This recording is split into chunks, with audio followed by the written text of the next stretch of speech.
So in 1997, I was stoned one day. I go back to 1997. Woo-hoo. Yes, and I actually, I use this for creative, outside the box thinking. But anyway, I built in 1996, I had come across this idea of justification. Okay. And what is justification? Justification actually is what turns us from primates into persons.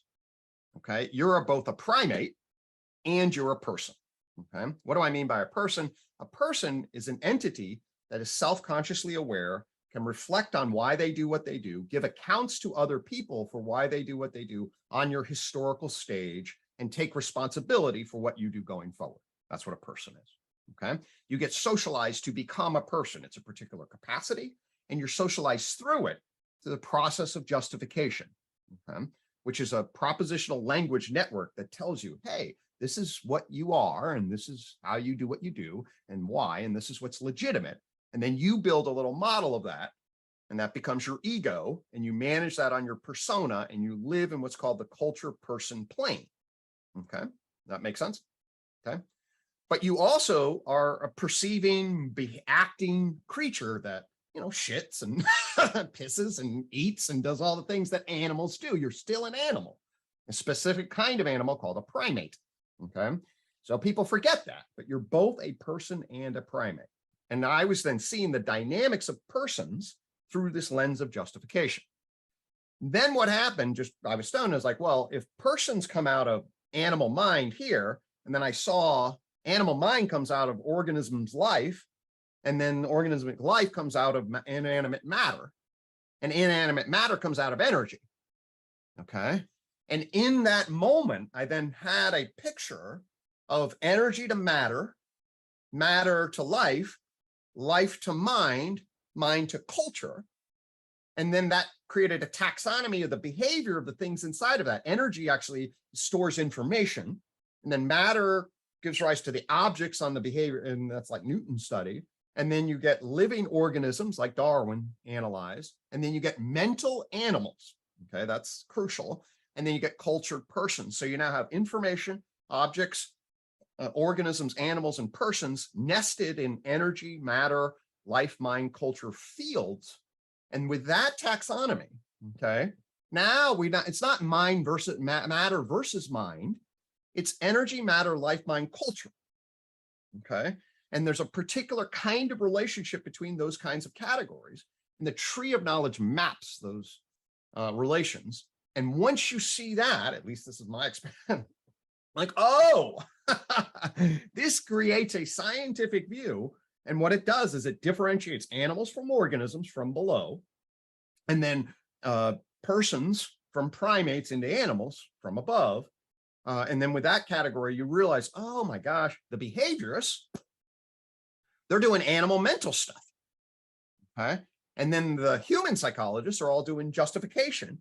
And then I actually argued that I call the joint points, like to get from life to mind, and then from mind to culture, there are these processes of complexity building. I argued that B.F. Skinner actually saw a huge part of the process by which living organisms would give rise to really mentally behaving animals.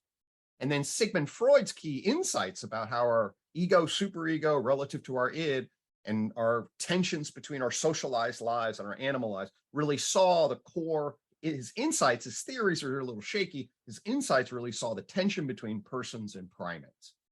Okay. And then I was able to map theoretically Skinner's key insights then to life and mind, and then Freud's key insights. And then we would have Skinner and Freud aligned on a physical, bio, psychosocial field system that was coherent and could place our knowledge structures across these dimensions of complexification in a full, understandable, and intelligible package. So there are emergent information processing systems that are connected by these joint point theories. So let's just talk for a second about emergence and reduction. I think this provided a whole lot of clarity when dealing with those questions. So at each level, there is genuine emergence in the sense that there is novel causality at each level. Is that the claim? To understand emergence, you have to break it up into what's called weak, and some people don't like the term strong. There's a history here, but actually the specific is, if you look at the tree of knowledge diagram, which I think you show, you're going to see there's an evolution of matter, and there's a cone of matter, and then there's a cone of life, cone of mind, cone. And this is on a dimension of complexification. Okay. Now, what's important to realize then is that there's emerging complexification within the dimension of matter. Okay. It goes all the way down to energy. And we can trace that. So you get particles and then atoms and then molecules, and then you get aggregate scale stuff happening, meaning particles can all get together. And then they create gas structures or whatever, usually they're nucleons and atoms and whatever. But you can get the point that you get stars, you can get galaxies, solar systems, things like that. So what you are there is you have what many people is called everyday weak emergence. Okay, so weak emergence is absolutely, everyone agrees that if you get a bunch of parts together, they create aggregate patterns. Those aggregate patterns influence others, and really, there's almost everyone agrees you got to kind of explain stuff, at least according to our human limitations. You got to kind of explain stuff at the aggregate level. Okay, so chemistry has to have a vocabulary that's different than particle physics.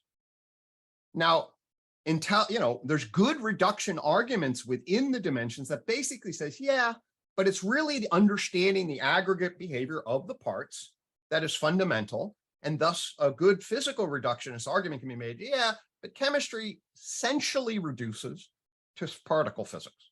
Okay, and many physicists then take that, or what I would call sort of physical reductionists, take that line of argument and just say, well, that's the whole thing. It's really the four fundamental forces of electromagnetism, gravity, strong and weak nuclear, give rise to the standard theory. That's the core theory. These are the only core causes that we know of in the world. They give rise to aggregate patterns interacting. You go on up the scale from physics, chemistry, biology. Okay. UTOK says, no, you made a mistake there. When you jump from chemistry to biology, okay, you weren't going just up a level. It wasn't like going from particles to atoms to molecules. When you got to genes and cells, something else was going on. Okay. And it doesn't show just a general single cone of complexification. That's within a level. It shows a fundamental jump. Okay. Now, what is that jump? I spent a hell of a lot of time figuring out what so I'm stoned. I pop out this vision logic. And then I'm like, what the hell did I actually draw? Okay. Well, actually, what that represents is the emergence of a new complex adaptive plane of existence, okay, that is then negentropically organized, meaning that it creates work effort to create a systemic, autopoietic, self-organizing structure that I believe is properly construed as being tied together by information processing and communication networks, okay? Now, information processing and communication networks, I argue, to be fundamentally novel epistemic processes in the world that absolutely cannot be reduced to the four fundamental forces, okay? And this is what you actually do, get a causal jump, so that the connection between stuff gives rise to another causal process, in this case, information processing and communication between cells, that has nothing like it in the inanimate plane, and emerges as a self-organizing system that can't be reduced to its parts. And this then is a jump in dimensional complexification. It's a novel kind of emergence, okay? Creates a complexity building feedback loop, and then it's stored information and I can explain why information processing cannot be reduced to its parts. But that's the essence of it. So life then, and then mind and culture are each planes of existence that give rise to new dimensions of complexification beyond as a function of information processing and communication networks. Right. So maybe the terms of strong and weak emergence might just not be good descriptors, which I'm starting to think that's the case. Yeah, they got a history to them. So it's within level, within dimension, that gives rise to levels. And in fact, I built a thing called the periodic table of behavior off the tree of knowledge that says, yes, here are the levels. And there are actually primary and aggregate levels, but I delineate primary levels as there's the primary whole at the material level is an atom, and you get particles. And you see the periodic table of the elements mapping the atoms, the standard theory of elementary particle physics mapping the particles. Then you get the map of all the molecules. Then you just do that across scale. You jump up, you get genes, cells, and multi-celled organisms. You get neural networks, animals and animal groups. You get justifications, persons, and groups of persons. What that does is it gives you within level a development of, I mean, within dimension level development, and then between dimension. Then you see it's a two-axis system of, oh, there are within level dimensions of emergence that are pretty common. Everyone kind of agrees with those kinds of things, not really super hard to understand. But then there's these jumps in dimensions. People are confused about that. And yeah, I think the argument that new epistemic processes, is absolutely crucial to understand, and that is a fundamentally novel causal process in the world. Right. Yeah. So there's complexification within a plane, but also there's just so much of a novel jump between each plane especially when you have a autopilot system that's optimizing for negative entropy, that you just can't use the tools of the level below it to describe it. It just is hopeless. Exactly. But I think that's so often when strong emergence is evoked, I think something more is meant ontologically. Like we go towards panpsychism or something where something is snuck in. That freed systems up, Right. then get into metaphysical ontological confusions. The vision of the tree of knowledge is very clear, and essentially what most people mean from physical reduction. No, it's one world, one dimension of complexification at one level of looking at it. But this distinction to get it right is, oh, there is this novel jump of dimension plane. And that's why living organisms are fundamentally different than animate, mental and cultural. And then you get, oh, well, it's language information processing communication networks. Especially once you understand why those are fundamentally different than physical causation, you really do get a nice picture. And I think if you press anyone on the details of it, they have to accept it at some point. Like there's just no way. I mean, you can say in a hand-wavy way that you can reduce behavior to fundamental forces, but you can't. You just can't. You can't. Part of the reason, okay, is because each of us are as information processing systems. What I do is I create a schematic of you, okay? And it's the generalized schematic of you that I'm fitting using Bayesian analysis, if you want to get technical, about what my hypothesis of your form is. And then I grab a hypothesis of your form, and then I act that you're the form that fits this. Now notice, if I pull out a generalized abstraction of you and use that form to inform me about the way I think about you, right, the particle that make up your thing now is completely abstracted and lost. I don't pull the microscopic analysis of your parts in that form at all. I simply pull the abstraction that I make off of it. And it is that abstraction that then fits into my information processing system, not the infinite tiny little particle quantum states that make up the whole. It's the macroscopic form pulled off the whole that actually creates the information epistemic process. And that clearly has causal impact. And so once that has obvious causal impact, now you're like, yes, no, things are abstracting the macroscopic off the microscopic. So now the microscopic is no longer causal. It's the macroscopic form that's causal in epistemic systems. And then you're like, well, shit. I mean, if that's happening, then there's no way you can possibly do a physically reductive argument. You're done.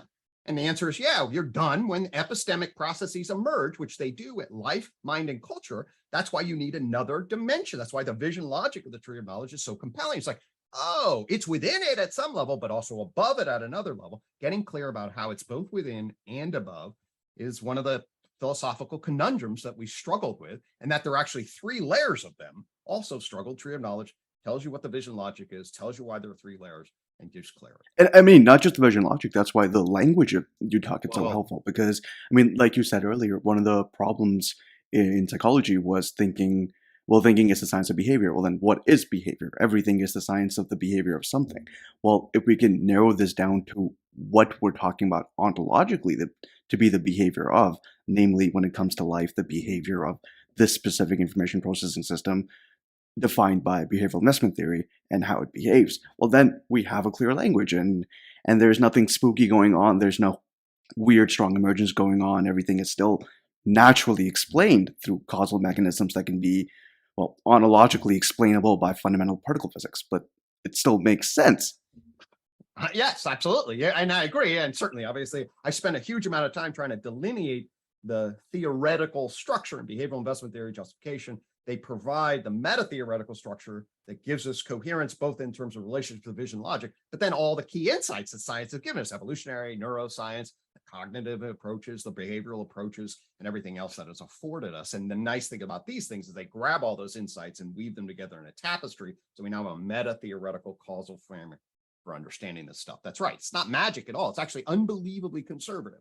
UTOK, people will look at it, it's like, oh, that guy's a quack. He's claiming all this shit. I'm like, no, I'm claiming just foundational endo-naturalism. I'm like, the fundamental assumptions of natural philosophy that virtually everybody made from Newton to Kant when they started on this. This just clarifies it. That's all. And it does it very conservatively, actually. It just takes all the key insights and just ties them together. And it says one of the epistemological criteria we should be having, and we sort of do, but we lost it because we decided we couldn't have it, is coherence. It's like, hey, is there comprehensive intelligibility here? And everyone, I mean, my discipline itself worked on that for a while and then said, but you're never going to have it. So then they denied it and then rationalized why they would never have it. And then we stopped looking for it. And to me, that's sort of like, I mean, almost might as well not do science. If you can't also achieve coherent intelligibility, then the whole project is really debatable in terms of its utility. At least. Absolutely. I think if you wait long enough, science always comes back to coherence. Totally. And I think that's my hope is, of course, the system is so institutionalized different, but the hope is that people outside will be, of course, oh, yes, of course, there's animal, mental, and culture person, and they operate on different justifications. The idea that you would yoke them all together in mental process, not specify and give it up to the researcher just to develop a design and then tell you what the model is that doesn't interact with any other model necessarily, because everybody's doing mid-level research that gives rise to 6 billion different models about what psychology finds. And you're like, any person that's not inside the institution looks at that, and that's just silly, Right. I mean, It's not the way we define knowledge. I think that's how you end up with Mysterianism, or at least sociologically end up with people buying into Mysterianism, right? Oh, of course. Because I mean, if there's a chaotic, fragmented pluralism is the best that the system can offer, what the hell? I think that's a death knell to a knowledge system myself. And I'm really amazed at how much our system has just sort of fell into that without concern, and has lost its concern with it. So yeah, outside of that, mysticism, any number of different kind of beliefs. I mean, I'd say even more prominently from the experience of undergraduate students, people coming into the field, I think people are often bound to one of the two things, where either someone just really takes one tradition up and guards their stake in the ground and says that's it, or people obviously recognize this problem but don't have a solution to it, so they just appeal to mystery, or to just to some claim of not knowing. Yep. And I think institutionally, what essentially happens is the field then tries to crank out empirical findings. Okay, so there's this other thing, and we're just going to get a laundry list. Hey, have you seen the latest empirical findings? It's like, so okay, so it's just an endless laundry list of, well, let's do one more study and we'll try to find. So you get, totally, you get, all right, here's a paradigm I can relate to. I go psychoanalysis, go existentialism. Okay, here, screw this, I'm going to religious mystic. There's a lot of wisdom in the East. People wake up and be like, why don't we do Buddhism? I'm like, yeah, good suggestion. And then you also get this sort of rote generation of new findings that are, become fad research. None of those, in my estimation, are anywhere near as valuable as a coherent, intelligible understanding of the phenomenon.